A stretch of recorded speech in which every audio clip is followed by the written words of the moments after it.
If you're anything like me, then you know what it's like to be constantly pulled in a million different directions. Our days are full of endless tasks, to-do lists, and requests. Requests from our boss to work more overtime or take on new projects, requests from friends that want to hang out, requests from our significant other to spend more quality time together. And as these requests increase, our to-do list increase, so it creates this never-ending cycle. And the issue is that we often feel obligated to say yes to these things in order to avoid hurt feelings or what we perceive to be negative outcomes. But by always saying yes to these requests, we fail to stop and ask ourselves a very important question. Is doing this what's best for us at the moment? I'm sure you're all familiar with Newton's laws of motion, and the third law states for every action there's an equal but opposite reaction, right? Now Newton's laws are intended for physics, but it can be applied to this situation because by saying yes to all these things, then we're also inadvertently saying no to other things that could potentially be more beneficial for us, things that could be a better use of our time, energy, and focus. So in this video, I want to talk about why it's important, and I'll scratch that, why it's essential that you start being a bit selfish with your time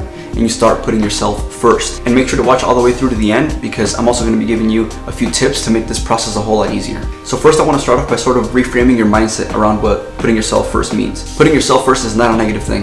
In fact, it simply means just not neglecting your own needs. And this is important because prioritizing your physical, mental, and emotional well-being puts you in a better position to help and care for others. I recently started reading the autobiography of Malcolm X, so I want to give you an example from his childhood to sort of explain what I mean. So after Malcolm's father died, his mom, Louise Little, she was basically left to raise 8 kids on her own. Now obviously raising 8 children is not an easy thing to do, right? So she started working her ass off, working multiple jobs, doing whatever she could to provide for her children. But because racism was super prevalent at the time, she just had a tough time holding a steady job. They were really struggling to make ends meet, so they ended up having to resort to charity.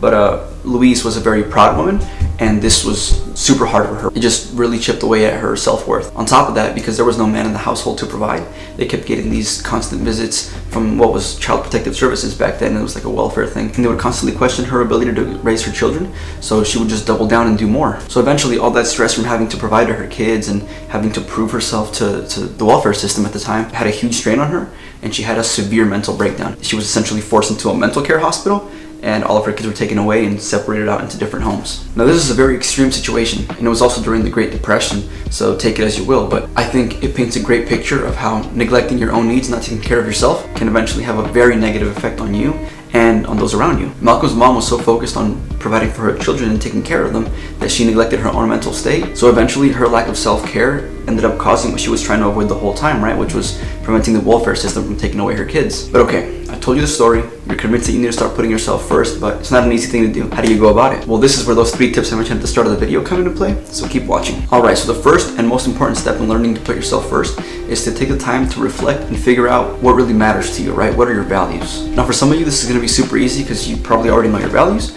but if you're not sure where to start or you're struggling to get to that point, then I have 3 questions that will help you along the way. Question 1 is going to simply be, what goals do I want to achieve? And the reason why this is important is because it creates sort of your whole framework, right? It has the end goal in mind, and so you know what's most important and what you want to work towards ultimately. Question 2 would be, what steps do I need to take to achieve those goals? And this just creates the actionable steps, right? Because a goal, as I said, is a finish line, so you want to figure out how to get there. The steps are the non-negotiables, so these are the things you must do in order to achieve your goals. It's always going to be a yes when it comes to steps. The final question might be the hardest for a lot of people, but it's, who do I want to bring with me on this journey? Listen, y'all, the truth is you can't bring everybody with you. Not everybody has your best interest in mind, and not everybody's going to help you get to that point. So think about this question carefully and figure it out. So the answers to these questions are essentially your values, right?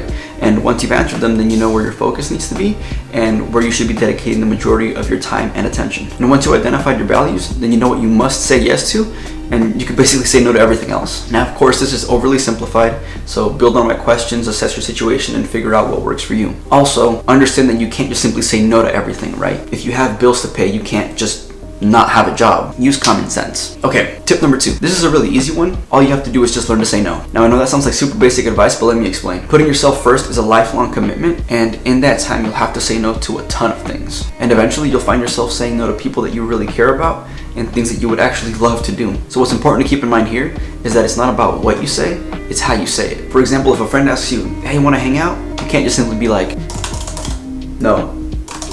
Seriously, don't do that unless you want to ruin relationships. When saying no, you're gonna want to soften the blow, right? So say something like, hey, you know what? I'd love to, but I'm just really busy with XYZ right now. Or just something along those lines. You know, it doesn't have to be that cheesy, but be honest with why you're saying no or why you just can't do something at the moment. Plus, if it's something that you'd actually like to do or someone that you'd actually like to hang out with, you can always suggest a later day, right? It doesn't have to be just a solid no. And truthfully, if the people that are wanting to hang out really care about you like you care about them, they'll be more than willing to schedule for a later date, right? They'll understand. And if they don't, and those are the people that you don't want to bring on your journey anyway, so it is what it is. Side note, before we get into tip 3, if you're enjoying this video so far, like and subscribe because it helps me out a lot, and it lets me know that you guys are actually finding these videos useful, so I appreciate it. Alright, the last tip that'll help you learn to put yourself first is simply understanding one very important thing. Life is full of trade-offs. If you want to get in shape, you have to give up junk food and go work out, which takes time. If you want to save money, you have to cut back on spending and probably live below your means. And similarly, if you want to achieve meaningful goals, you'll likely have to play video games less or spend less time with your friends, and that's okay. And if I'm being honest with you guys, these trade-offs just become more and more common as you get older simply because of added responsibility. I mean, seriously, think about it. If you move out of your parents' house, now you have to cook, you have to clean, you probably have to work a little more because now you're paying your own bills. Then you get married, you have kids, then you have to tend to their needs on top of everything else that you're already doing, so it just keeps going. But you know what? None of that's bad. It's just life. And the sooner you can learn to accept those trade-offs, the sooner you can learn to put yourself first, and the sooner you can learn to start dedicating more time towards the things that really matter to you.